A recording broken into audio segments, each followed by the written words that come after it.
Après la vague d'indignation provoquée par les violences xénophobes ayant fait des morts en Afrique du Sud et le lot de condamnations qui s'en est suivi, c'est au tour de l'African Diaspora Forum du Togo ADF Togo de réagir. Il s'est donc prononcé sur le sujet le 20 septembre 2019 lors d'une conférence de presse organisée à Lomé. Donnez-leur le pouvoir, ils vont voler tout l'argent du gouvernement. Donnez-leur l'indépendance, ils l'utiliseront pour promouvoir le tribalisme, l'ethnisme, le fanatisme, la haine, le meurtre et les guerres. À cette époque, si on nous disait ça, on serait en colère. Malheureusement, c'est la triste réalité. Nous, peuples africains, nous nous entretuons et ça ne nous honore pas. Il est grand temps que nous nous levons pour dire nous sommes avec une voix forte non à la xénophobie en Afrique du Sud. When there is hatred formed by jealousy, then this particular issue always stand up. It is not today that it starts. C'est vrai, il y a la migration. Aujourd'hui, nous ne voulons pas aller en Europe, nous voulons rester chez nous en Afrique. Et si en Afrique, on s'entretue entre nous, il ne voit pas pourquoi l'Afrique va exister.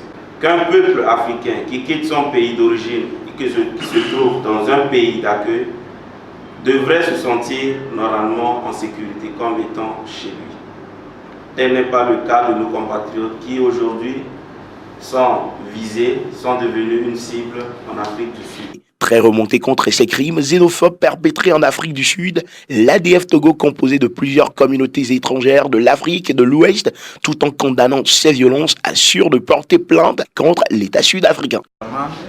Aujourd'hui, vous savez que ce qui se passe en Afrique du Sud, ce n'est pas une bonne chose pour nous tous. Mais si aujourd'hui nous ne sommes pas en Afrique du Sud directement, il y a nos compatriotes. Et surtout aujourd'hui, l'ADF, c'est une fédération des communautés étrangères. Nos compatriotes qui sont là-bas, la communauté étrangère qui sont là-bas en Afrique du Sud, nous sommes en ligne avec eux. La xénophobie, c'est un crime. Si aujourd'hui, on peut commencer par juger ceux qui mobilisent ou bien ceux qui poussent aux gens pour rentrer dans le crime xénophobie, ça va amener aussi une bonne solution. Mais si on peut attendre que l'Union africaine va faire, la CEDEAO va faire, les Nations Unies vont faire, peut-être eux ici attendent qu'un groupe va écrire contre ces gens et c'est là ils vont réagir. Là, nous sommes bien placés.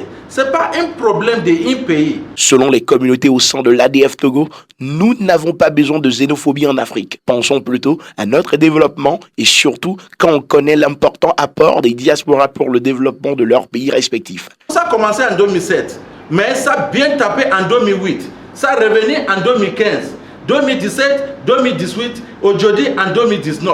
Trop, c'est trop. Notre continent n'a pas besoin de xénophobie. On n'a pas besoin de racisme.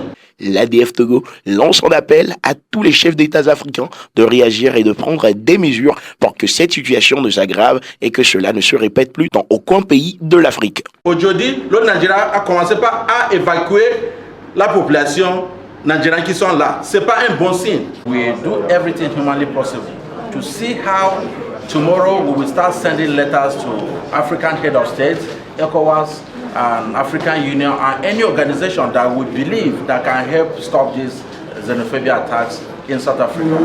And we believe that from here, after our letters, we are asking all the African head of state to declare xenophobia as a crime, so that those that are behind fueling xenophobia will avoid it. And we're asking the South African president to declare a state of emergency. Get these people behind that are fueling xenophobia. Try to bring the culprit to book so that the world will know that yes, you are fighting xenophobia.